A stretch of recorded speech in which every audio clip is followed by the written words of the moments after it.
What's going on, ladies and gentlemen? You have arrived at the party line.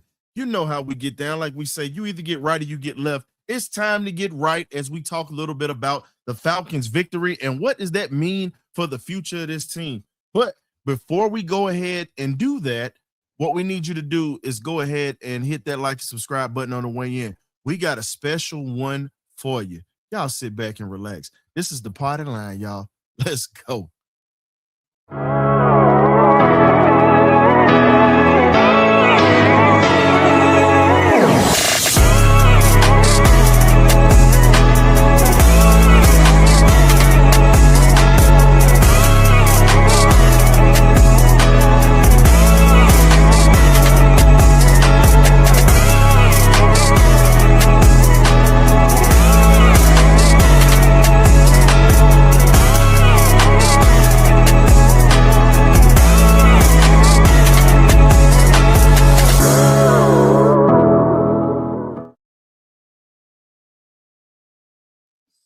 We're back. We're back. You know how we do it.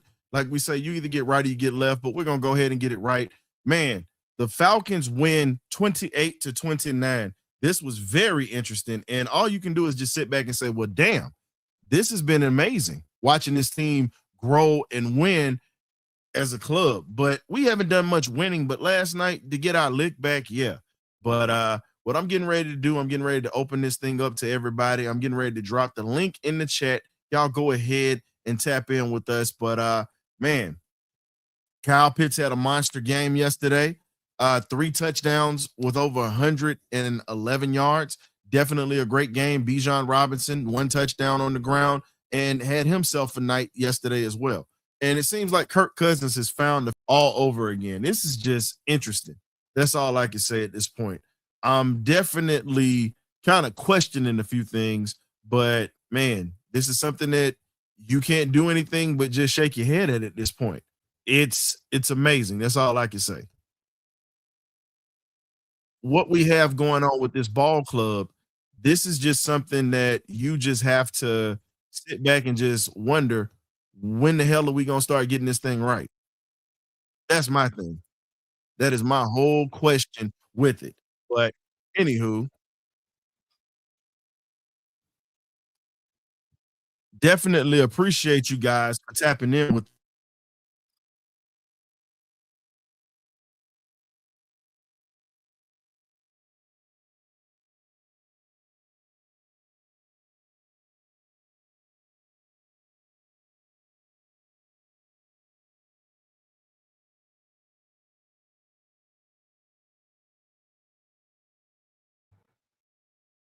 StreamYard is StreamYard, so if y'all forgive me for that, but you can see the potential of this team and you see where this ball club is going. And the one thing that I wonder, point, what else is gonna happen? What else can you see? What else are we gonna sit there and be in surprise of? Because if they go on a win streak, what was this earlier this year?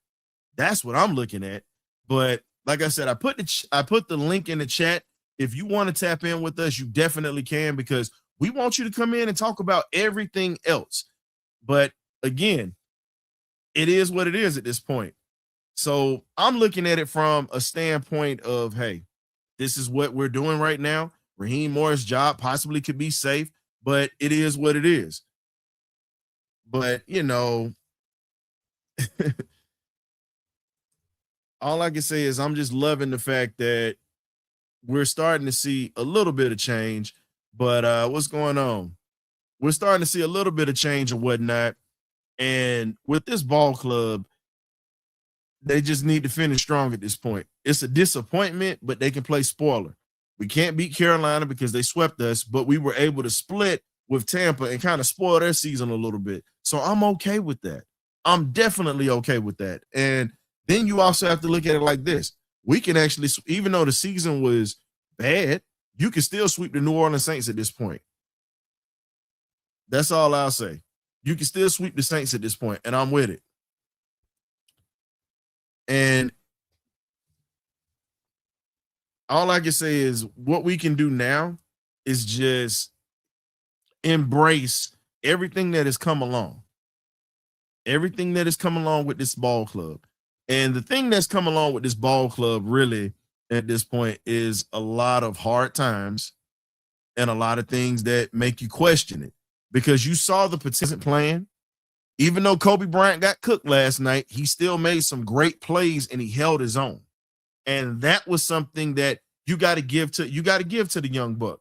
And since we wore throwbacks, I got to throw on the old Jam jersey. I got the Jamal Anderson deal. Not Nike, it's the starter joint. So I got the original one or whatnot. It's been a minute since I've done this, but I had to break it out the closet yesterday since we had the red helmets. But welcome to those who are just tapping in to the party line. We're just talking about what we saw yesterday with the Atlanta Falcons. When you look at the emergence of Kirk Cousins at this point, all you can do right now is say, wow, he just has a sweet spot for the Tampa Bay Bucks, and so does Kyle Pitts. It's just kind of like, I'll say, Tyler Algier. Tyler Algier has a sweet spot for the Carolina Panthers. It's just certain teams that guys just perform well with, and that's just how it goes. Hey, Doug, what's good, man? Welcome to the party line, man. Oh yeah, welcome. Happy to be in the party line. Little late there, but I'm back in no the veil. But happy to get a win. Glad to be in the building tonight. Let's get into it. Yeah, I'm gonna be honest with you. I take a win any way I can get it. And the best part about it was against a rival that we got our lick back with. We've been watching these boys lose for about damn near a month, and that's been. Yeah. And when you look at it, oh, I'm sorry, go ahead. Now I said, yeah, we have been watching them lose for a month, and it felt like it was longer than a month. It was just happy to get on the right side of a win, even though we know what we want to happen in the off season, but when you get wins like that, it's going to make it hard for our predictions to happen if they continue to win out. But we'll see what happens. I do like the win. I don't want to see my team lose out. No, I don't think no one wants to do that unless they're trying to tank, get a certain player. But we don't have a first round pick, so there's no need to be trying to do that. But like I say, get it turned around. If it is late, I mean, it is late, but hey, let's see what they can make out the rest of the season. And like I said, I think our opinions are still the same for the panel and for the people that have been screaming the same thing for the past month, and leading up into the rest of this season. But we'll see what happens. Other than that, now here's the one thing that I'll sit back and I'll say when it comes to this team. It's truly like Dr. Jekyll and Mr. Hyde right now. 1 week you're going to get a world beater. The next week you're going to see somebody just have an abysmal game. Fortunately, I'm going to be honest with you. The fumble that we got at the end of that game when Mooney fumbled it, I truly don't think we recovered that ball. I'll take it, but I don't think about it. The last time we went to Tampa, we've had 2 questionable calls. 2. The 2 questionable calls that we've had, Kyle Pitts runs to the end zone and that ball gets knocked out of his hand, but they still give us the touchdown. And then you just had the fumble to last night where Mooney fumbles it within the crunch time situation, and really would have cost us the ball game if they would have got the ball back. So I feel like it didn't look like we got it, but the way they explained it, it could have been like you said. It was 2 people possessed the ball, and then it was our ball in our favor. So it's just usually not. It doesn't rule in our favor, but God was on the right side of our favor last night. The football gods were in our favor, so I thank him for that.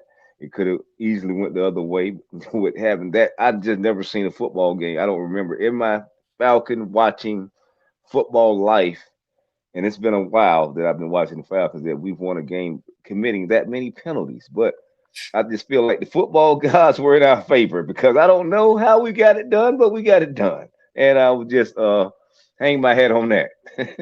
But that was one of the things that I paid attention to, and I said, for us to lose momentum, to just give up the draws the way that we did with penalties, I just sat back. I was like, well, damn, do y'all really want to? Who wants this ball game? Do y'all really want to win this game, or are y'all about to throw it? But the kicker for me was Raheem Morris talking trash into the camera after the win. That was the kicker for me last night. And I just sat back and I said, dude, you didn't have this energy all year like this. And now you're having it in a game like this, and you want to try to sell out and you want to flex. You might be on the first thing smoking up out of Atlanta, because there's multiple sources that are starting to report that his job ain't safe right now. Multiple sources have reported it, credible sources. Sports Illustrated has reported it from a couple of writers that 2 of them cover our team, and then you had a few that cover elsewhere. And then you had Mike Florio, the biggest Falcon hater out in the building, that, I'll put it this way. He was drooling to break that news when he found out. Drooling to break that news. He's still butthurt about us taking Kirk, but hey, man, it is what it is at this point. I mean, like I say, Raheem, he's basically sticking his thumb up and is putting his middle finger up to us, the fans, and those reporters. He's saying, "Screw y'all! I still got the rest of this season to right my wrongs and continue to change Arthur Blank and whoever's mind's making those decisions. And I'm not fired yet. You don't see me out the door. You don't see the U-Haul packing up and backing up out my driveway. So I don't know. We're going to see what happens, man. I feel like we need to make the changes, but this guy continues to keep doing what he needs to do for us winning or whatever it may be. He may buy himself another season, whatever it may be. But I can't say that. I mean, I was surprised that he was trolling us last night, talking crap into the camera. But hey, that's Raheem, man. I mean, it's the same guy that wears the capri pants and Jordans on the sideline and ain't putting in the wins like he's supposed to. So we'll see what happens. Like I say, I'm not gonna. I don't want to damper a win because, like I said, we have had one so long. I don't want to get on a tangent with this guy. We already know what we want him to be. We want him to get escorted out the door and go get a new offensive coordinator, a new special teams coach, and go get a new everything. Go get some of everything new. So we need a whole new change of voice to get these guys moving in the right direction. But hey, look, I said he still has those remaining few games left. We'll see what him and Kirk and tight end Kyle Pitts and turned into a great player for some reason overnight. I don't know what happened last night, but I've never seen him play like that. But he looked pretty damn good. So we'll see what happens. Other than that, let's go from there. Well, we got 2 folks chumping into the party line. We got Nick, and then we also got Graybeard. What's going on, fellas? What's up? What's up? How y'all doing? Going on? How everybody doing? How you doing, Graybeard? I'm here, man. I'm here. We won. I see you wearing that Army shirt. I see you already talking trash. Tomorrow's Army Navy. Let's go. Let's go. I see you came in here wanting to start violence today. To get back. Hey man, it's what it is, man. Shout out to the troops over there, man. To get back in real. Facts. But the echo y'all sentiment, man. We committed 18 penalties for 115 yards, which is like just laughable to say the least. They committed 4 penalties for 32 yards. But overall, man, I'm glad we got the dub. Seems like Kirk Cousins just loved playing against Tampa Bay Buccaneers. Seems like Kyle Pitt, seems like he got a niche for him as well. I mean, they got him in early. I'm just starting to wonder about what do we be doing in training camp? So I gotta give y'all this. So in 1976, the Oakland Raiders, the bad boys back in the day with the Soul Patrol with George Atkinson, rest in peace. He was supposed to be one of our guests. That their defense, our Falcons actually just won up the 76 Raiders. They had the most penalties in the game, and that was 18 penalties versus the Green Bay Packers during their historic 1976 season. So if you want to go back and look at that, that's when they had muggers back in the day that was pretty much putting it out there with that team. Is that We only actually counting Hold the on, accepted hold on. penalties? Did that team actually win that game? yes, they did. They beat the Packers. They beat the hell. Look, but here's Okay, the thing: this is hilarious. the reason they had those penalties, the NFL truly at that time had a vendetta against them because they were rough. But hell, the Steelers played the same way that they did, and many other teams did. They just didn't like Al Davis, so that team got hammered the whole season. But in that particular game, 18 penalties. We topped that last night, literally. A lot of people didn't like Al Davis. So just think about it. 18 penalties and you still win that ball game. Just like what we did last night. 19 penalties and we win that ball game. So when you sit back and you think about it, it's just crazy to sit back and think that a team like that does it. I mean, it was one of them games you like scratch your head. Because I scratched my head the entire night. And I stayed up and watched that game struggle today at work. But, I mean, this whole thing just been like, what the hell? Because you've seen the potential, what the offense can look like when it's consistent. Even with all the penalties. The defense. I mean, James Pierce is leading the league in sack with 8. With 8 sack as a rookie. I mean, him and Jalen Walker are just getting it done. And you just go back to all them games that we should have won and we didn't win. I mean, I don't know how to feel. I mean, like I said, I'm glad we got the dub. I mean, just before I land my plane, the report concerning Arthur Blank is not going to make any decision until after the season. So Raheem going to be here until after the season at least. Can I listen? I'm gonna have to put some money in the tip jar, but I got something for this. I got something for this comment today. I'm with the smoke today. Underrated. Underrated. No, I got it. Here you go. Underrated for what? Bastard. That's how I feel about it.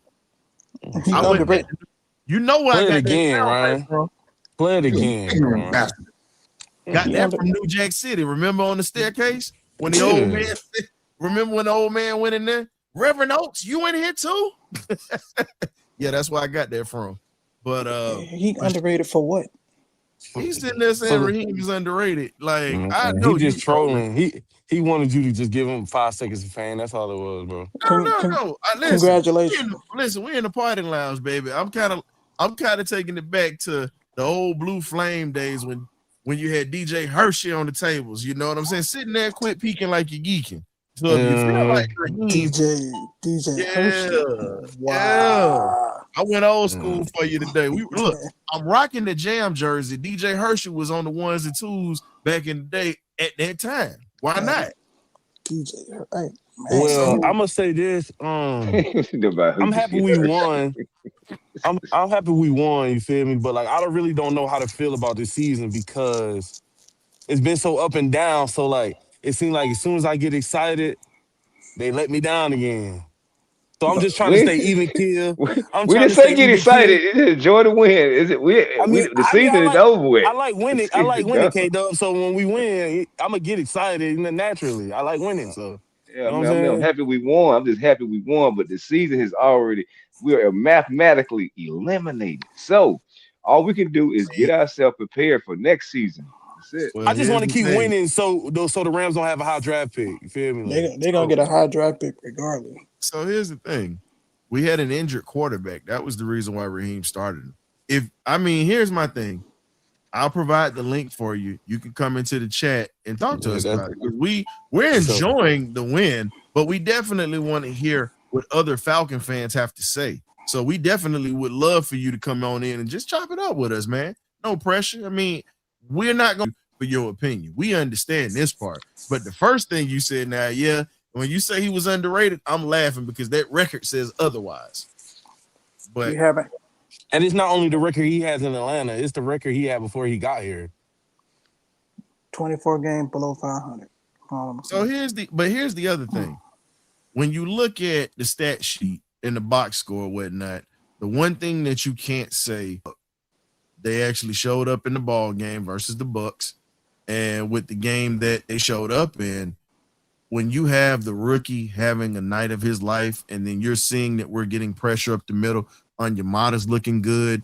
You see a lot of Laquel London actually made a couple of plays. When you look at this ball game as a whole, you saw a collective group of players that are just playing for pride right now. Cousins had 373 with 3 touchdowns, 30 out of 44. And, Bijan on 19 carries with 93 yards. Those were tough yards he got. And some of the runs that he had got called back because of penalties. And the third down conversions were better in this ball game than they were last week.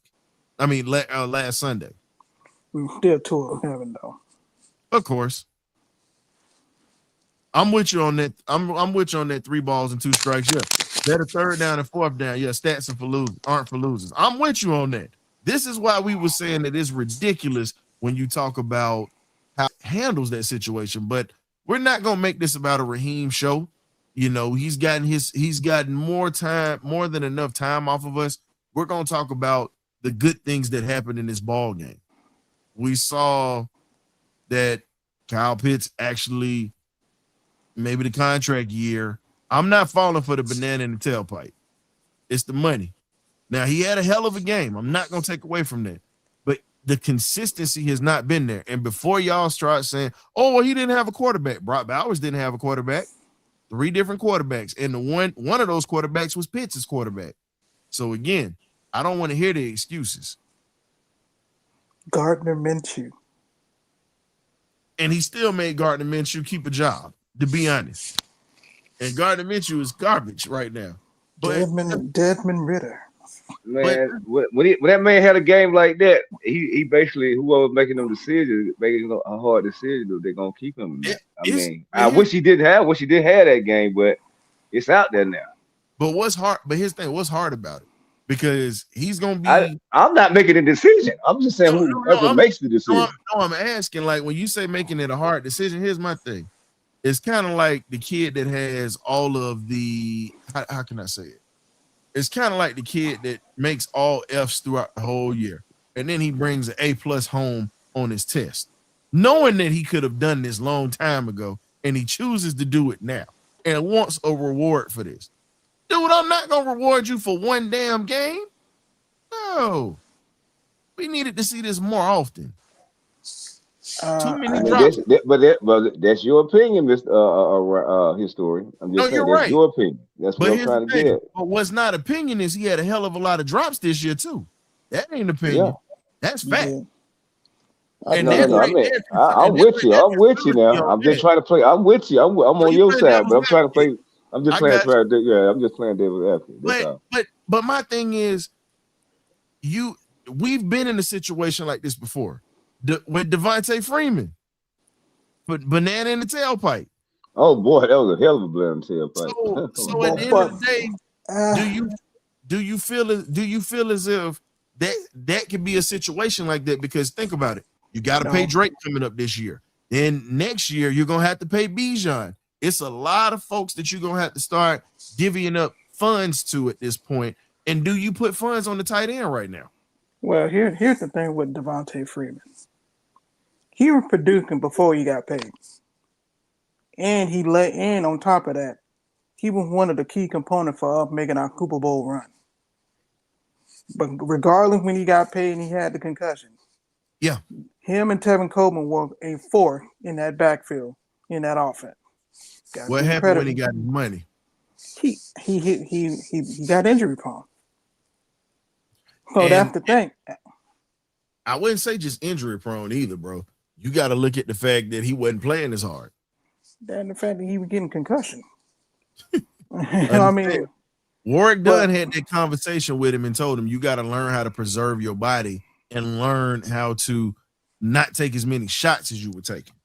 But to get back to Kyle Pitts, I think they haven't recurred at the fact that how high we drafted him. 4th overall. They pretty much it pretty much just came to Arthur Blank. We made a mistake. Well, the So now, reason we had, I'm sorry, go ahead. I'm just saying. We made a mistake with that pick. And now Arthur Blank is pretty much going to be looking at the front office even more. You know, he's going to be like, look, you can't keep just missing out on pick. Pretty much. And now they're in a rock and a hard place with him. Because if he gives you, I care about a touchdown a game for the next 3 games. He pretty much approaching almost what? He got over 700? Mm-hmm. And he gives you a touchdown for the next 3 games. They're going to be in a tougher division then. But the problem is, once you get that money, we already know what's going to happen. So, a little bit, it's going to be some politics when it comes down to the contract negotiation. But go ahead, Dory. No, I was going. I mean, but yeah, you say the same thing I'm saying, Greg. It's gonna be a decision. Some tell me he really don't want to leave Atlanta. Like he was saying, you know, in the interview, he was like, "Oh, I just play here and all this crap." Now I think he really want to stay here. His lady or whatever may want to stay here. So he's gonna try to make it hard on the decision maker. We know that he gonna drop passes, tripped over his feet. Messed up routes. He tripped over his feet last night too. I mean, he done did some of everything. We done seen it all, but he's also showed, you know, promise and made plays too, because he's done things that, you know, every tight end in the league can't do. So I'm sure even with all his blunders, there's some teams out there would love Kyle Pitts on their team right now. So send him to Kansas City and get that first round pick. That might be what we need to do. That might be something that we might get more than the first out of them. How much they really truly need a tight end in their offense. They may give up more than the first round. They just drafted a tight end last year. So okay, what is he doing right now? He's on the bench, chilling. He's on the bench. He don't need to be on the bench. He don't need to be on the bench. Think about it. You already got 2 tight ends in Kansas City. You got Kelsey and darn it, I literally forgot the name of the other guy. The guy from TCU. Yeah, him. He's on the field. So now with that guy sitting on the bench, you don't think about it. If Kelsey retires, you're really not gonna take a guy like that to go over to Kansas City with that offense with a Pat Mahomes that needs more targets to catch. Because again, his receiving core rotates pretty much like a circling door pretty much at a hotel lobby. That's pretty much how his receivers have been rotating his whole career. Outside of Kelsey, who's been his main receiver that he's had? Pretty much Worthy. Worthy hasn't been there that long. Yeah, I know, but he's like one of his favorite targets. Yeah, right. Yeah, Rice. Rice and Worthy. Think about it though. Before that, he had your boy. That's Tyreek Hill. That was his main guy. Him and Kelsey. They ain't been the same since Tyreek left it off. Exactly. But they were still winning though. Again. But they ain't been the same. They can win, but they've never been the same. Think about it. When you saw them in that Super Bowl against Philly, and you saw how they got outclassed in that Super Bowl, you've never seen an Andy Reid offense get outclassed in the Super Bowl. And that's even going back to when Andy Reid had Donovan McNabb in that Super Bowl with T.O. You've never seen that. And the reason being, they didn't really have that many pass catches that could do anything. And Philly just beat the hell out of them. I'm with the Southside Ricky, man. Dang them picks. We need to retool the offensive line because we need them picks. No, he was talking about James. No, he was talking about JPJ because we good on that. We benefited from that. Yeah, we good on that. Yeah, that's what I'm saying. They ain't that pick. They keep talking about. Man, out there, every game he keep just showing up, getting second. They keep talking about, man, we gave up our first round pick, and they don't even got nobody in this draft that's better than James Pierce. I don't care what nobody telling me. I looked at these guys in this draft, and the guy, the Texas A&M, come on, man. Yeah, he can ball. He can ball, but he ain't better than no James Pierce Jr. Man, stop it. We won't know that until you get to the next level. You don't know that, but I'm just going off the film. So if we're gonna sit there and say it, James Pierce Jr. leads pretty much the NFL, but him and Jalen Walker both lead all the rookies in sacks. They both lead all the rookies. So again, when you got two guys that's producing the way that they are, and the scary part about it is this: Jalen Walker is going to get back in the weight room and get stronger. He's a little light in the butt. And for him to produce with being light in the butt the way that he is right now, it's going to be a problem.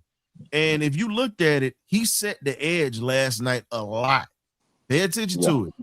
He was taking on that boy Wirfs one-on-one, stepping up in his chest and standing him straight up. That's the reason why Ellis was able to make plays on the outside. The place that we were getting gashed with Bucky Irvin was up the middle. That's where we were getting gashed at. Yeah, we definitely need him. We definitely need him. That's what we need. We need some more linebackers. We need them linebackers. No, we need a tackle. We need a D tackle first, and then we need to get them linebackers because I like what we have, but we don't have a true zero technique, or we don't have a true defensive tackle. We don't have a true just a guy that's going to be like a holy nada. I'm looking around. I mean, maybe we had to go the small school route, like you were saying last episode, because I'm looking at these guys. I don't really see that guy out there for us, but it may be in the smaller school. I'm just a guy that's not really out there in the forefront right now. So we'll see.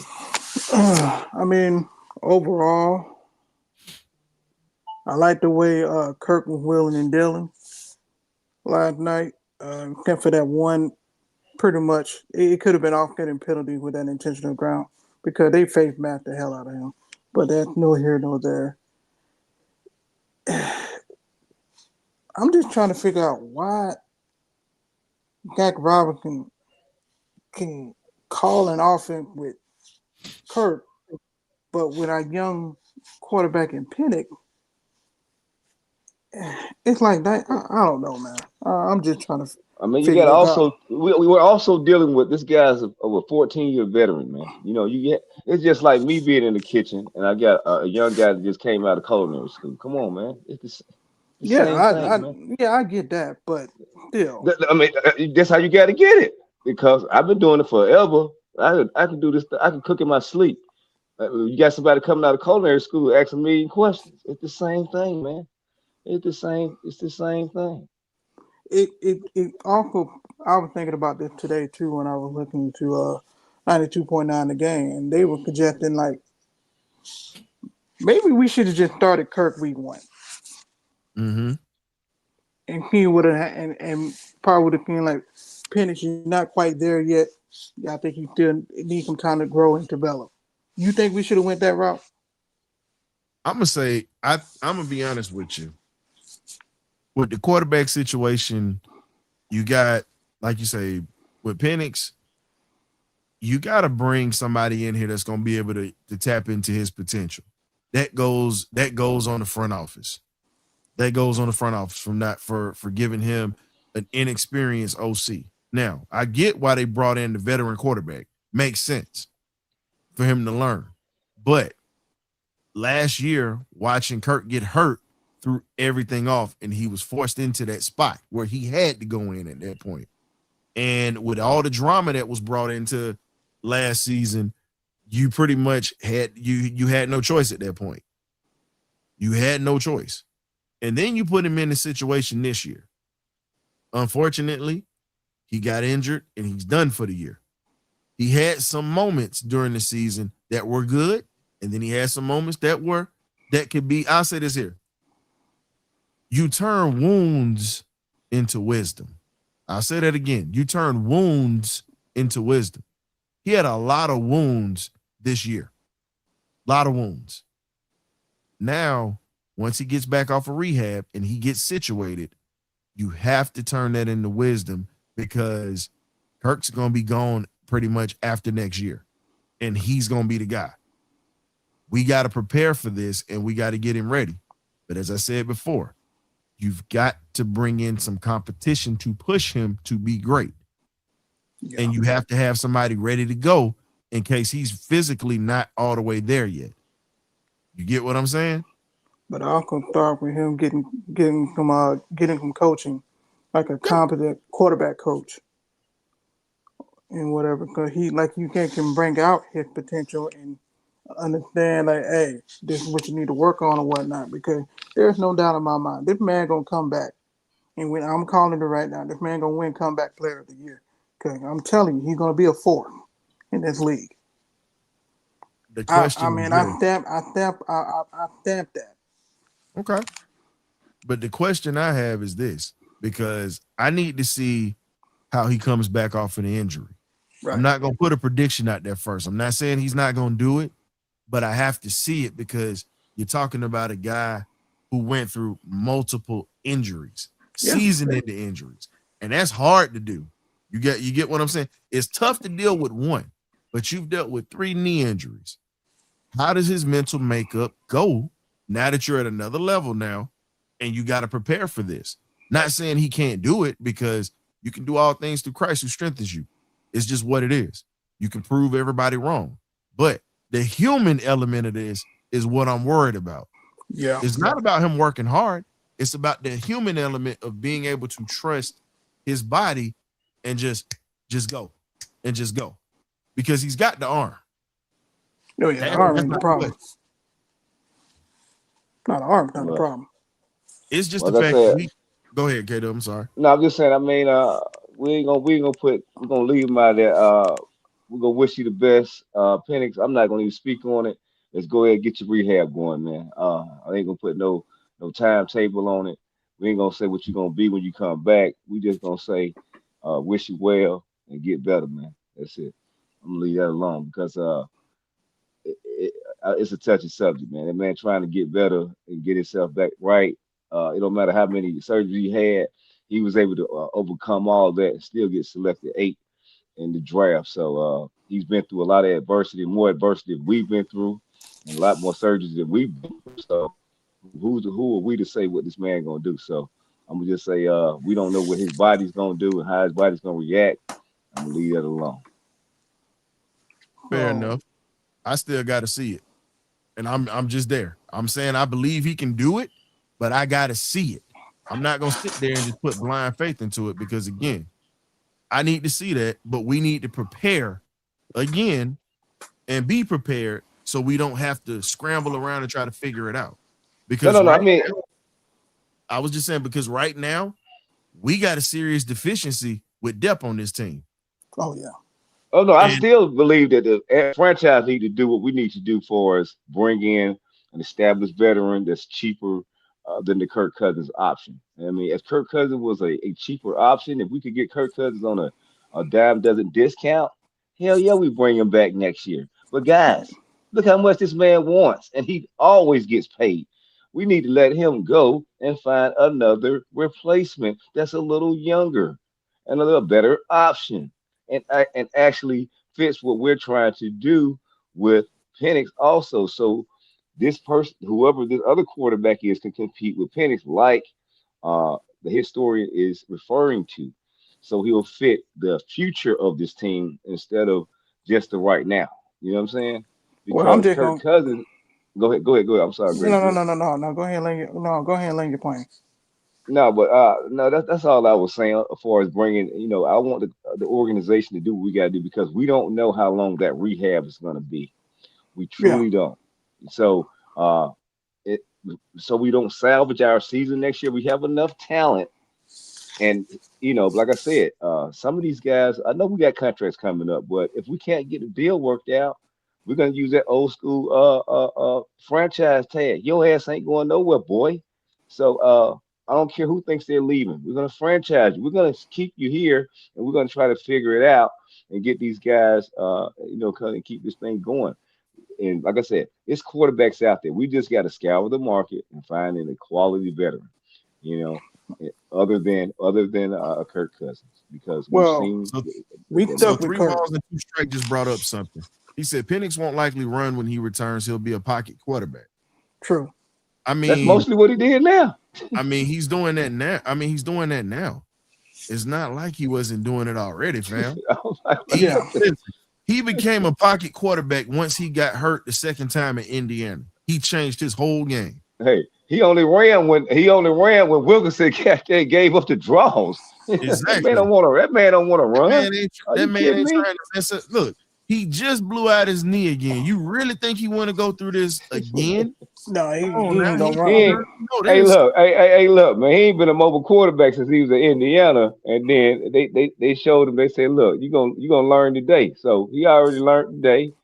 But in the NFL, you have to be able to move. It's just not being a mobile quarterback. You have to be able to manipulate the pocket, move up in the pocket.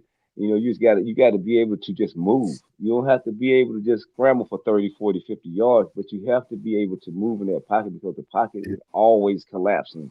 And they kept doing it on Kirk Cousins last night. And Kirk Cousins was able to take the little beatings and the little knockdowns he got last night. And that's what Well, Penix is going to have to learn how to do. Those little well, nicks, those little bumps and bruises, you got to take it. well. We ain't gonna get rid of Kurt next year. He's gonna be on the team At next this year. point, no, because if you bring in somebody else, it's gonna take them forever to learn the offense because it's not an easy offense to learn. And then you also have to look at it like this: the timing has to get down, got to get trust. That's not gonna happen that fast unless you get somebody that knows this offense right off the bat, that plays in this offense. The only reason they brought in Kirk was because he grew up in this offense. He's only played in this offense his whole career. So at this point, it sucks. So y'all saying he coming back now? Yeah. Here's my thing. We can't take another salary cap hit. Yo, we can't take another salary cap hit right now. I don't want him coming back. But what I'm looking at from a business standpoint is this. He comes back, you still gonna have a little money to actually build up the depth on the O-line and be able to bring in a few other pieces at wide receiver too. So I'm not letting him go nowhere. I'm letting his contract play out, and then I'm going to get when it ends. His time is done here. I'm not going to. Thank you for your 3 years of service. Move on, sir. That's pretty much what it's going to be at this point. If Penix would have never got hurt, yeah, he gone.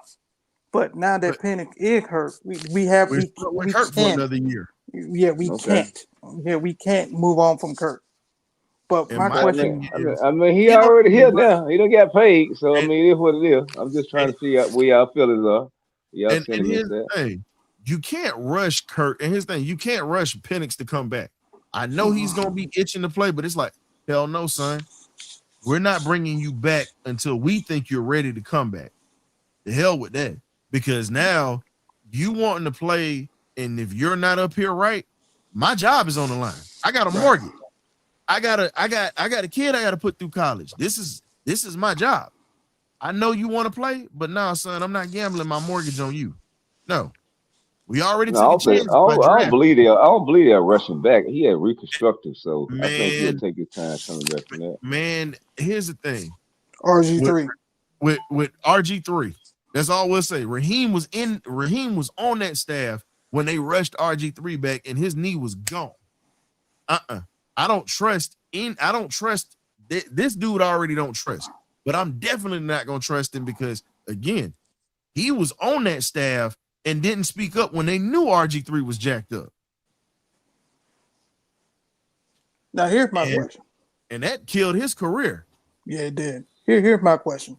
Well, hopefully, what you have in the RG3 situation happen, you learn from people's mistakes. Hopefully, they learn from that, or either Penix learned from that because I'm sure he was alive when RG3 was playing, so he may have seen that happen when he was a young kid or something. He don't want to have that situation happen to him. But as a former player, you got to understand this: the will to play this game is there. The will to be the man is there. That is there. And sometimes you got to protect the player from themselves. And he can't put himself on the field. No, what I'm saying is, as a coach, I'm talking about the coaching side of things. He might be chomping at the bit and say, hey man, I'm ready. No, the coach needs to, hey, this is my call. We're not doing this yet. We're gonna wait. We need to make sure that you are 100%. Because when you go out here, it's on you. The doctors got to clear him, though. The doctors got to clear him anyway. So what I'm saying is, I'm speaking on beyond the doctors because once he's cleared from the doctors, he still got to practice. He still has to show that timing is there. He still's got to get in game shape. He still got to get that leg to where he can trust it. Yeah. Because if you go back and look at Randall Cunningham, when he blew his knee out, Randall was not the same after that. And it took him time to get that mental confidence back because Randall was shook after he got hurt at that point. Yeah. And then he changed. He had to retire. He retired for a year, and we all know the story. He went to Minnesota, and the rest is history. He balled out with Moss and Chris Carter and those guys. And what I'm saying with Penix is this. We don't need another situation to where we destroy this boy's confidence and he folds and he doesn't get to bloom into the player that we need him to be. That's all I'm saying. The coach might have to protect him and say, hey, son, we're going to wait for a minute. That's all I'm saying. All right, here's my question. When we get ready, when we enter into the off season, when we talking about the depth of the team, what do we address first? Line of scrimmage. Easy. Yeah. Line of scrimmage needs to be addressed. Bringing in more offensive line depth, man. Because we've seen with how that I think that's the first thing that really tortured this team, man. I mean, before we can even get out the driveway, McGarry goes down, and it's domino. And it just domino from there, man. Do we keep him? Do we keep him when he get back from injury? Yeah, they just paid him. They just gave him $30 million.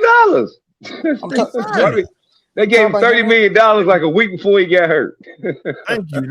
And that's why I'm saying at this point, Great Bit, here's my thing. I'm like, man. And I've been preaching the trenches since the BirdCage been started. I've been preaching because, again, he's been preaching. But we got to really boast these offensive defensive line. That defensive line looking good, man, because they paying dividend. But let's do that to that offensive line. That defensive line, we need a big body in the middle, but that defensive line has really showed up this year. But I need that offensive line to really jail. All the penalties last night. Oh my God. What up, Uncle Lou? What's happening? Uncle Lou. Out here. What's up? Low, what it is. But as I said before, when you look at what we need at this point, I already told you, if they don't want to go drafting offensive linemen, high draft picks, start looking around like I've been saying for the longest. You got to start putting yourself in positions to protect your investments offensively because Bijan can only do it so much. And there are a few times that he got hit last night, and when he got brought down awkwardly, he popped up a little gingerly. Pay attention to that, fellas. Everybody's looking at the runs, but you're not looking at the fact that he's getting his head kicked in. Yeah, they were popping last night. And if I'm gonna give you the greatest quote from my idol, Mr. Walter Payton. He said it just like this. They asked him, how long can you keep this up? He said, with the way that I'm getting hit, my head is ringing, not long. And what he meant was, it wasn't the fact that he couldn't play. His career would have been shorter if Mike Ditka didn't come in and start building that offensive line. When he started bringing in guys that can protect not just their quarterback, when they started building that team. You know, it took them 2 or 3 drafts or whatnot, but you pretty much saw what they became. Yeah. Oh, yeah. And think about it. Who's the best quarterback in the country this year? Mendoza, right? Oh, yeah. He's first. Okay. So I need y'all to start looking, and this is just me. I took my SEC homer glasses off. I'm looking around. I'm looking at who's been protecting his blind side. You get what I'm saying? I'm looking at who's protecting him in the front side. I'm looking at what guys are around. I'm looking at, okay, if we're going to pick up this offensive line, we need to start doing this a little bit differently. We need to start bringing in pieces that can also pass block. We can run block all day, but we don't have guys that are great at pass blocking. Think about it. When you see what happens when Kirk had time last night, right? He was carving them up. Kirk will pick you apart. All he needs is 2.5 seconds to get rid of the ball. And for him to play as well as he did last night, I got to give him his credit. As bad as he stunk up the joint last Sunday with this team, that was a hell of a way to bounce back with a 300 and something yard performance and to do it. because I told you like this. I'm fair with my criticism all the way around because I gave Kirk the devil last week. I mean Sunday, after he just trashed the whole game. Yeah. I'm He fair had a about good he had a good bounce back game. I mean, he was on last night. I mean, 3 ain't touchdowns. like ain't that like being on, man. You could see it last night. He had just in rhythm, man. It's just like basketball. When you in rhythm, it's something about it. And that's the thing that it just makes me sick at this point when we look at the fact that these guys are finding ways to perform at the end of the season. But we're not getting this in the season during the season when we have games that we need to win. I don't know. That's the thing I couldn't have wrap my head around. I'm like, why I'm, y'all I mean, playing? Why y'all I'm playing this trying to hard figure out now? I'm trying to figure out did the team even take it that serious? Like I say, this is a job to them, man. It's a passion and love for us to be fans, but man, it's just a regular job, just like us going to work every day. Some days we feel like working, some days we don't feel like being there, but we just gonna get it for the check. So No, are they they taking took. this same sentiment? Yeah, they are. Cause I'm telling you right now, they would have laid over. They would have killed over in Let's that just be fourth real. quarter. Think about it, fellas. You get paid.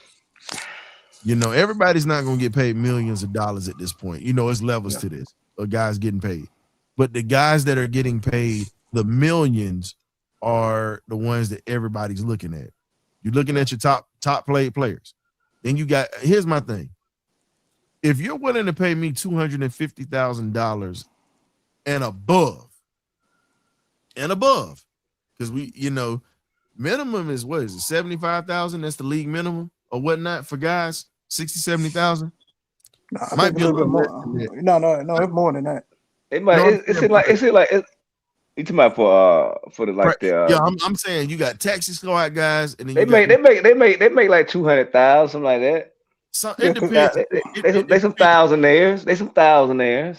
I'm looking at it like this: if you're willing to pay me more than what I would make working a regular 9-to-5 job, and the only thing I have to do is this: I just got to practice and not just and then play on Sundays. Yeah, I'm gonna be banged up. That's part of the job description. I'm gonna get hurt. I know this. It's part of my description.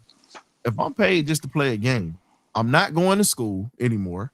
Because I would have graduated, but I'm just saying I'm not going to school anymore. I don't really. I have time on my hands after practice, just like they tell you. When practice is over, you done for the day. You just get to chill. But again, you got to use your time wisely at that point. Your body pretty much is your weapon of choice in this war we call the NFL. You really have to take care of yourself and just play a child's game to make money. And it's not hard. I mean, the game part is tough because you're among the best of the best. What I'm saying is the business side is the part that takes away the joy from a lot of the players. And we've had players that have come on here that have said that. yeah, it can bend them. And most guys, and here's the thing. Now college is pretty much a business now, like the NFL. Now the NIL is it's more NFL like than anything now, man. Yeah, pretty much semi-pro. Yeah. And what's scary about, and here's what's scary about the whole thing. Now you're gonna get kids that are coming into the league when they get drafted, and they got NIL money. They're already rich, so you get some of them that's gonna feel like they're entitled. So you're not gonna get the type of efforts that you would get from a guy that's coming in that's hungry, that doesn't have anything. A guy that knows that, man, this is my only time to get paid like this. I'm gonna have to do something else once this game is done. I can set myself up. Yeah, times have changed, man. Times have changed. We don't have that hungry athlete that get it out the mud. I came from the bottom, now I'm here type mentality anymore. These guys are getting paid in high school now, so they're getting paid early as high school, and now college, then in the pros. So I feel sorry for our game that we grew up loving, but I mean we have to adjust with the times. Go with it, man. Now the most dangerous thing that I say, what's up, Damon? Shout out to Damon and whatnot, doing his thing over at We Talk Hawks TV. Currently, the Hawks are playing right now. Yeah, Y'all tap in with Damon if y'all trying to catch it up. It's all good, man. Yeah, That's it's what I'm too trying little, to too look late at. though. At this part in the season, you're absolutely right. But right now these guys are playing for pride. But Yeah. here's something else that I noticed. Did you notice that when you had a situation, we blitzed a hell of a lot more last night than we've been blitzing as of late? Oh yeah. I think I don't know. I mean, I think we've been blitzing a lot anyway. I don't know. I mean, I thought it was about the same Olbrick, rate that we normally blitz. Coach Olbrick don't care. He bringing the load. He gonna spend about 4 or 5. Even the safety blitz that got a huge and first interception. And I think it's creative and I like it. But sometimes it can come back and bite it because Yeah, it Mike bites Evans sometimes. Mike Evans was cooking it when he started blinking or whatever. But I like Coach Olbrick's aggressive approach. I just But think we need to tackle better. but here's the thing. When you look at how, when we look at it, we talked about those penalties. You're right. But the refs did give us some calls at the end of that game, Demond. And I'm talking about like I said, that fumble was exactly like that Kyle Pitts situation. Oh, speaking of it, we got Demond in the building. What up, Demond? Welcome. What up? What it is? What it What's up, do? man? We getting Demond. salute to everybody, man. Ryan, KB, Graybeard, man. We getting blown off, so I said, let me tap in with Ryan real quick. Hey man, I'm watching it. I got it on my other screen too. I watched it too, Demond. That's what I'm doing. I'm going from tab to tab. But I ain't gonna lie to you. I got the Hawks up on the phone, and that's why I keep kind of looking down, or I go black for a sec. Because guess what? I had to keep up with my other Atlanta team, man. Yeah. You ain't missing nothing tonight, man. Hey man. Yeah, man. You ain't missing nothing tonight. Don't even waste your time. Detroit for real. Detroit for real, man. Detroit, man. Detroit be giving us the business, man. Well, you gotta remember, and shout out, salute to Ryan. Thanks for having me on. I'm gonna speak about this on our post-game live show, but real quick, you gotta remember we not healthy. No, we missing key players right now. So I mean, hey, I had this down as a loss anyway. But my question to y'all is this, man. Listen. I see it's coming. He done leaned his head down. Here it comes. Here we go. Here we go. I know you got one for me, dog. But first of all, let me salute the young general Kobe Bryant. Okay, I know. I think he was out there. They put him to the wolves last night. Did him a solid or they did him dirty. Because I can look at it from different ways. I can look at it from, unsigned rookie guarding a future Hall of Famer. You're gonna learn something.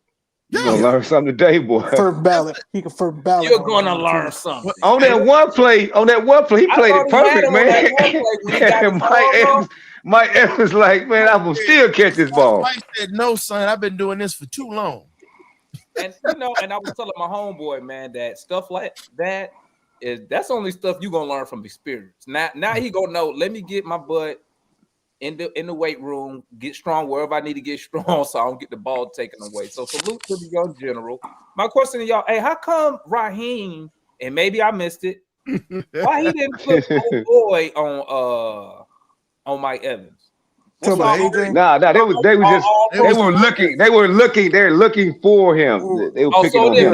It didn't matter who. It don't matter who they put him on. If they put him on another receiver, they just picking on him. I kind of picked up on that, KB, because then I remember he was on what's the young boy they got, Puka, and then they went straight to Puka. I'm like, oh damn, man. But hey, tell me this, Ryan. Tell me this.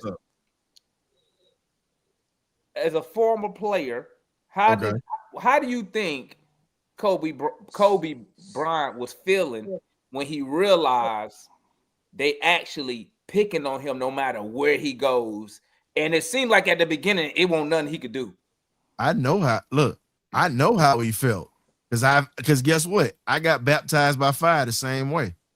But the best part about mine was I ended up making a couple of pass breakups to make up for getting burnt 3 times. Mm-hmm. My coach told me, he said, hey, y'all one more time. And I got to pull you. And I looked, I was like, you know what? I'm gonna have to make it shake. And the one play that made me look at Kobe, because I've been preaching about Kobe's just gonna have to learn. He's just got to learn, because you don't become a top corner in the country and a 3-time All-American for nothing. Right. That's hard to do. You got some type of skill, yeah. And see, I played corner and safety. And where I got picked on, I was a safety. I was so worried about playing the run, I got beat over the top. Mm-hmm. That was what hit. I mean, but the good thing was I could run. So I didn't give up a touchdown, thank God. But I damn near came close to it. But Kobe, if you look at him, a lot of the time that he did get burnt, he slipped on some of the turf. Not going to say, that's just what happened. But a lot of those plays, he had good positioning. That ball was just put on the money on some of those throws. Right. And Mike Evans made a career. And this goes back to when he had Johnny Football thrown to him at Texas A&M. Mike Evans made a career out of catching 50-50 passes. Right. It's pretty much, think about it. And Kobe's half of Mike Evans' size. Yeah, he's half his size. That looked crazy on TV, man. I was like, but the one thing that you can say with Kobe, Kobe he definitely his nose in there and he will hit you. Hey, he a dog, man, because he was out there. Yeah, I like his aggressiveness and the way he plays the game. He approaches the game. But you are correct, Demond, because I got his autograph at training camp and I stood in front of him. I'm bigger than Kobe Bryant, so he need to get in the weight room, man. He definitely need to get in the weight room, man. You tall, but that's what I'm trying to get at. But I played corner, so I'm like, yeah, you have to get in the weight room. Hey, wait, how tall are you? How tall are you, KB? I'm almost 6'2". Damn. So, you look at Kobe's 5'11", 6 feet. He's literally right there.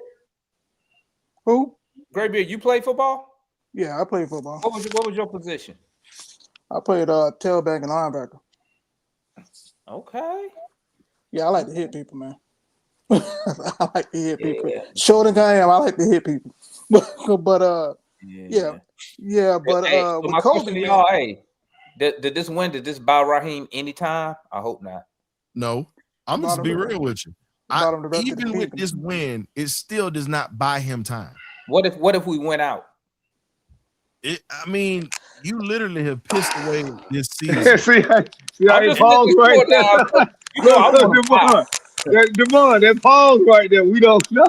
Hey, listen, I want him fired, but listen, I know everybody want him fired, but we don't know what's gonna happen if he went out. We like, oh crap. I know everybody the fan base gonna start hemorrhaging if he went out. They like, oh my. And let me ask you this one last question, man, and I'm gonna shut up and go back to this Hawks game. What did y'all think of old boy on the radio talking about boycott the Falcons, boycott turning your season ticket? Did y'all see that? Oh, he is a nobody. This is my thing. On the radio, I'm gonna tell you I don't listen to a lot of radio. So. Okay. You might be talking about Kincaid the fans. Yeah. They got it on YouTube. I just saw it on Twitter. I used to listen to a lot of 680 fam. Not recently though. Nah, man, this is my thing. This logo I got on the side of my arm right here, I've been rocking with this since 1991, and I damn sure ain't stopping now. And if I was home as a season ticket holder, why am I gonna sit here and boycott a team that I support? Like, I get it, you upset, but I'm gonna support this team. I'm a fan of this team. Like, that makes I got more than 25 years to me. Like this, Demond, you have to remember this, bro. A lot of these Falcon fans became Falcon fans during the Matt Ryan and Michael Vick era, when we started winning. And a lot of these fans don't remember when we was bad. And Brian, Mike with Jeff George, Bobby Hebert, and freaking Dick Chandler. Yeah, I was told a lot of the sports personalities on Atlanta radio are not from Atlanta. Majority they not. I know Carl Dukes is a Cowboy fan. That's what be making me laugh. Man, I hear perpetrate. These guys when he born in the city. I tell folks like this. I tell folks like this. You got to understand this here. The sports radio that we have in Atlanta, and I'm up in Philly, but I still tune in and listen and pay attention to it all the time. On the app. So you don't. This is the thing. I live up here in Philly. The one thing I respect about the East Coast with these call-in sports shows, you better not have thin skin because they're going to tell you how they feel. They're going to keep it 100 about their team. And it's the funniest thing because they don't look at you as a bad fan if you tell the truth about your team. They don't. It's when you delusional, you freaking idiot. I've literally heard people on the radio call callers idiots. I've heard people say stuff like that. It's brutal. And that's why I say, man, we're it's gonna be okay. You'll get it next week. Don't talk about him. Yeah, that's what that is. And up here, man, get this bum out my city. Like when I say it's bad, it's bad. And you know what's so crazy about that, Ron? You know what's so crazy? Philly radio, New York. The funniest thing about it is those fans, when they be talking about the team, they be saying it on the actual radio network channel. Yes, they do. It don't be on it be on the one sponsored by the team. They be on that one because they want to make sure they get heard. But you know what? I don't hear that when I listen to 92.9 The Game and 680. And y'all correct me if I'm wrong because I'm sure y'all listen to them way longer than I have. They don't really let fans get up there and talk. Oh no, they'll drop the call in a heartbeat. Yeah, ask John about it because John said he didn't have his calls dropped multiple times. But this is what messes them up. Now that you have fans that actually have platforms to speak about stuff, and it goes on YouTube and other social media platforms, this right here throws off a lot of what they do. And what they'll try to do is discredit you. And I get it. You didn't go to school and train for this, but here's the thing. If a fan is gonna tell the truth, just accept it, figure it out, and move forward and try to fix it. The top podcaster in the game Pat McAfee didn't go to school for journalism. Yeah. I'm not sure he went to school, but I know he went to school because he played in the NFL. So I'm talking about he got a degree because Ron's talking about the journalists. They go to school for but sometimes they will have a journalism degree. I don't know what he had a degree in. That's right. Yeah. But I get what you're saying, Damon, because he doing his thing, man, with his podcast. I don't hear. I'm like, that's why one of the reasons why I started my channel. Because I was I listened to 92.9 The Game. I promise you, they would say something about the Hawks for like 10 minutes, especially when we losing. They talk about 10 minutes. That's it. They talk, but they do talk. They do talk a lot of Falcon. But I'm like, one, where the fans, and two, I can't really take Carl Duke seriously because I know he's a Cowboy fan. Because he was radio out here in Texas. Yeah. He could be a big Cowboy fan. Yeah, he's a big Texas Longhorn fan. Yeah, and that's why I like coming to channels like Ryan, Larry, and I think I need to go back to saying it. It's different when I go to people's podcasts and the people up there and the hosts are actually fans of the team because you really hear people get down to the details. You know what I'm saying? Of the team. That's why I come here and I ask y'all stuff because I know y'all gonna get to the nitty gritty. Unlike, some people who not really fans of the team, and they'll tell me some stuff I already know. You know what I'm saying? Andy and Randy, Randy McMichael, he can form a Georgia Bulldog. He keeping a buck. He gonna pull a bunch. Randy liked the Falcons though, even though he played for the Miami Dolphins. He likes the Falcons, and he makes it known that he's a Falcon fan. He makes it known. But he still support his Dolphins, but he loved the Falcons. And you can tell when he talks about it. And he like he said last night, how do you win with all these turnovers? He said it last night on Twitter. And it's the funniest thing when you sit back and pay attention to. Here's the thing, y'all. We got a talented football team. Regardless of how this season went, there's a ton of talent in this building. As Damon was saying last year with the Hawks, they needed to build a depth. Same thing with the Falcons right now. Damon, we don't have good depth on the offensive line. The defensive line is getting there. We're still missing a defensive tackle. So again, just like how you break down and talk about how the Hawks need depth and they need pieces here and there, you got to make certain moves. Shout out to the Hawks GM, man. He likes the Falcons. He makes it known that he's a Falcon fan. He makes it known. But he still supports his Dolphins. So again, just like how you break down and talk about how the Hawks need depth and they need pieces here and there, you got to make certain moves. Shout out to the Hawks GM, man. He is a master He at worked. finessing folks. He Like worked. Yeah. No, you just Demond, need to get it. Just like he was saying, we just got to get the guys back off injury, man. Then you can really see the Hawks can we soaring. listen, can we borrow him just for a day and have him and Terry actually hang out for a day? Like, real talk. I believe he could actually, even though Terry understands the finances and he's been bringing in great players, I think him and Terry could probably cook up something nasty in the draft. So Ron, in football, Yeah. without being a Bill Belichick type coach, Okay. who is the one that picks the player? Who's the guy that say, who's the one? Is it the GM or the coach who say, I want this guy, draft him, I want this guy in free agency? Who's the shot caller in football? The GM or the coach? That's not like a Belichick who we know was running the league. It depends on what organization you're talking about. It depends. Because I'll say this. If you with Dallas, Jerry Jones' son is running the show. Jerry Jones is just pretty much is in front of the camera now. That's all he is. He's a camera hog. But his son is running the Cowboys, by the way. So, any coach that goes there, you're really not going to have. You're going to have somewhat of a say, but you're not going to have a whole say. Up here in Atlanta, I'm just going to be honest with you. Rich McKay. It's Rich McKay. And if you listen to that interview that he had with Nick Cellini or whatnot, you could tell that he was ducking a lot of smoking questions. Because think about it, when Arthur Smith was here, Arthur Smith had the power to draft folks. We had Myles Garrett to confirm that when we interviewed him. He confirmed that twice. Steve Weiss confirmed that when he got on here. So when Terry ended up getting released from those shackles or whatnot, then he was able to start making moves. And you see what Terry has been able to bring to the table and how aggressive he was and bringing in 2 great first-round picks this year. And he drafted 2 great safeties. They balling. So y'all not putting the season on the GM, you putting them on the coach? No, it's on the coach because this man provided you with tools. He provides. It's just like y'all in the Army, bro. You get issued body gear, firearms, supplies to survive out in the desert, and guess what? And training and conditioning. You get everything issued to you.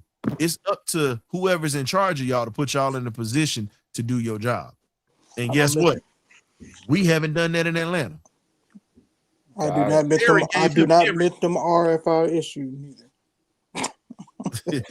Oh, shout out to y'all. Look, K-Dub, the only Navy guy on this panel, but I'm an Army brat, so it's go Army tomorrow, dog. I'm sorry. Go, man. Hey, look, anchors away, baby, on their head. Drop it down. My dad and brother was in the Navy.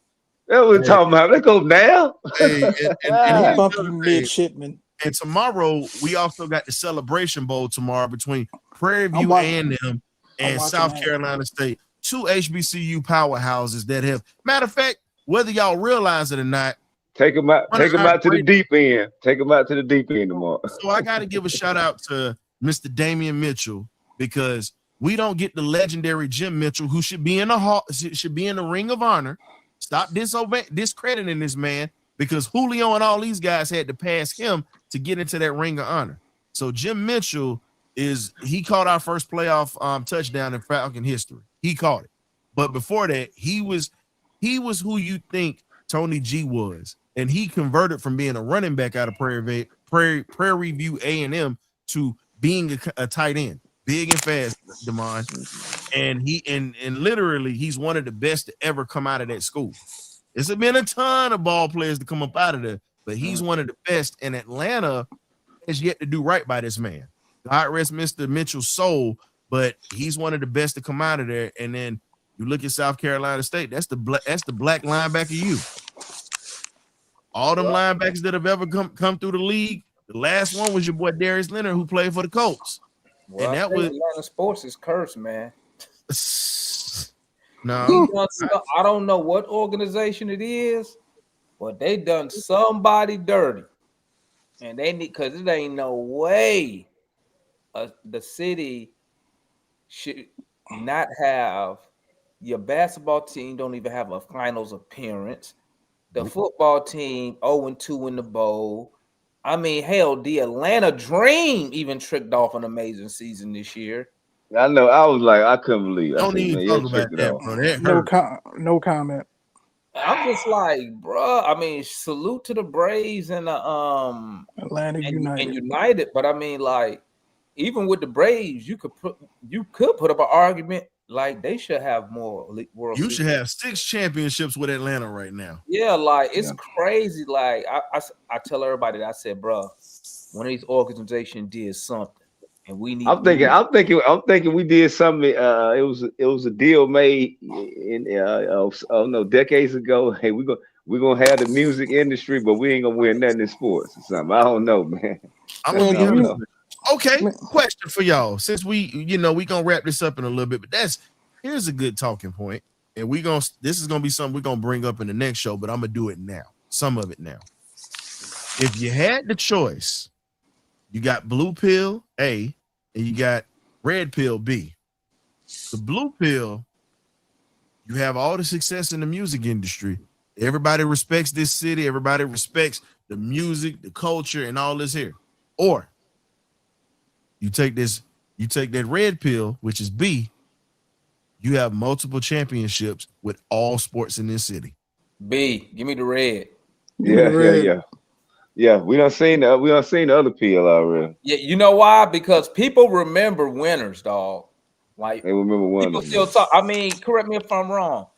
I mean, Green Bay is really known for their early championships. That's how they, and you know what it did, Ron? And you know what it did? It groomed the younger generation into, first of all, becoming fans of Green Bay, and then just respecting the football culture up there in Green Bay, all because of winning. Now with the music, I can tell you like this, Ron, and this is a good example for you because I know you listen to. I know you more. I listen to everything. Motown guy. Yeah. Look at Detroit. Well, no, they got the curse. They got the curse of Bobby Lane up there, bro.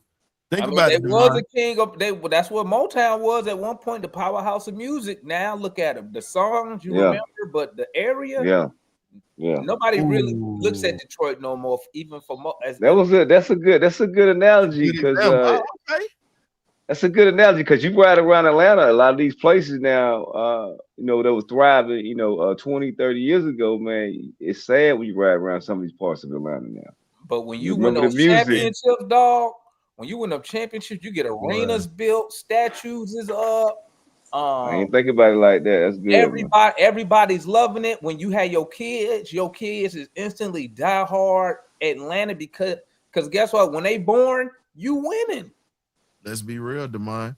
Think about it. The only things that's been consistent, and Georgia finally got over the hump with Kirby Smart, but they were really the one consistent thing outside of the Braves in the city.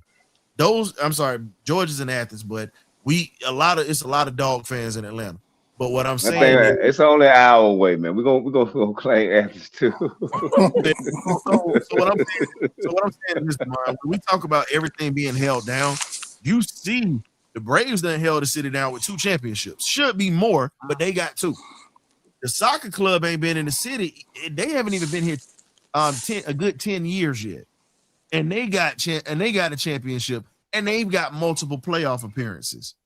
So think about it, it's sad to say this, but Joseph Martinez will have a statue outside of that stadium before Matt Ryan, before Julio Jones, and anybody else, because he was pretty much a league MVP, pretty much a championship MVP as a soccer player. He will probably have a statue in front of the bins before any of these Falcons. Think about it though. He a United legend, dog. He's a legend. Yeah, and that's what I'm saying. But think about it though. If Mercedes-Benz Stadium been up for this long, the Atlanta Falcons have yet to host the playoff game. But UGA don't play in the national title game there. But we already know all that. Why are you pouring that stuff? We already know. We know the Falcons are. Yeah, we already know. Oh, yo, no, Come but on. real, but Hey, I'm gonna holler at you, but Ron. one Let me quick. go get ready for this Hey, post game live show, man. I'm gonna holler at y'all, bro. KB. All right, man. appreciate you, Demond. Hey, y'all check Demond out For on We sure, Talk man. Hawks TV right now because the Hawks, if you're a Hawks fan, tune in to him. I know I'm gonna probably jump in there with him a little later, but man, this has just been one of these nights where we can enjoy the win, but we already know what the writing on the wall is at this point, ladies and gentlemen. It's just enjoy possibly knocking off the Saints at this point. Oh yeah, Because one quick note. go ahead. No, go ahead. No, I was just gonna say shout out to UGA gone Brent Thornton for winning the Ray Guy Award. We just There that you out. go, man. Should have won it Congratulations. last year. Congratulations. Shout I out. hope the Shout. Falcons, go get some special teams in this draft. Those guys from UGA are panning out for you. So yeah. I feel like he should have done this, from the jump. And I hate the fact that you got like, here's my thing. I love Bradley Pinion. I think Pinion is a weapon, but Pinion's getting old, ladies and gentlemen. I'm telling you right now, I'm taking either Brett Thorson or I'm taking Peyton Woodring as my kicker. Because Zane almost missed that kick last night. But Think he about came it, through in the fellas. clutch. He came through, but let's be honest. You was more nervous about that thing being pushed to the left. And you saw how it just crept in. Thank God it did. But again, you weren't confident in that kick. Let's be honest, when you saw it go off his foot. We ain't been confident in special teams in the past 2 years. I'm gonna tell you, special teams been jacked up since we had that onside kick with Dallas. I mean, like I said, even if you feel like you don't need a kicker, this is the year you go get one from them. Both of, Get like that guy. historians saying, the punter and the kicker is good at UGA this year. This is the year you snatch at least one of those I'm guys getting and bring Woodring. him forward. I'm getting Woodring. And my thing is, think about it. Thorson just won the Ray Guy Award. If you don't get Woodring, at least get Brett Thorson. Get a guy. That's what I'm saying, but both of them are good. You keep saying Woodring, but both of them are equally as good. Great Beard. That's all I'm saying. But we know they're not gonna take both of them. No, I ain't saying take both of them. I'm just saying take one of the two. What if Terry pulled that off and he got both of them? hey, look, we said we need to solidify the special team. They love to double down on stuff. Hey man, it's a possibility. That's why I'm saying that. And here's the thing, it's a lot of good. Here's the funny part. There's a lot of good kickers out here right now. To be honest, it's a lot of good kickers out here right now. And it's funny. And I'm gonna tell you, outside of the two that we just named, I take the kicker at Iowa. The man was kicking in wind and rain and sleet. If you can kick through that and you got enough leg on it, bring him to Atlanta where he can kick inside. Yeah. I need a kicker that's going to look. I need a kicker that can kick it outside and also inside. I don't need a guy that cannot kick outside. I'm sorry. We've already had too many kickers that they suck inside and then they even worse outside. Like, give me a guy that's kicking that can kick in bad weather or hostile games. But man, we appreciate y'all for tapping in with us, man. This is the Party Line. We were expecting a couple of more folks to come through with us tonight, but but it's all good. I understand everybody's doing the thing. Hey man, shout out to my cousin Donovan Maslin right now, playing in the state championship against Miami Northwestern, a rematch from last year. Raines High School, the home of two Hall of Famers, Brian Dawkins and Mr. Harold Carmichael. Mr. Harold Carmichael, Southern University legend, by the way. Thank y'all for tapping in. But cuz, go get that championship if you can, man. Cause yeah, we definitely need y'all to bring that back to the crib. But anywho, man, y'all be blessed. We thank y'all for coming through. Great bid again. K-Dub, I'll catch you next week, fellas. And like I said, instead of playing that normal outro, I'm gonna go ahead and hit you with the new intro. If you missed it, this is a little something that we're gonna do for you guys coming up from now on. So the BirdCage, when we have our party line, we got a little something new. So we'll catch you next time. Ghost.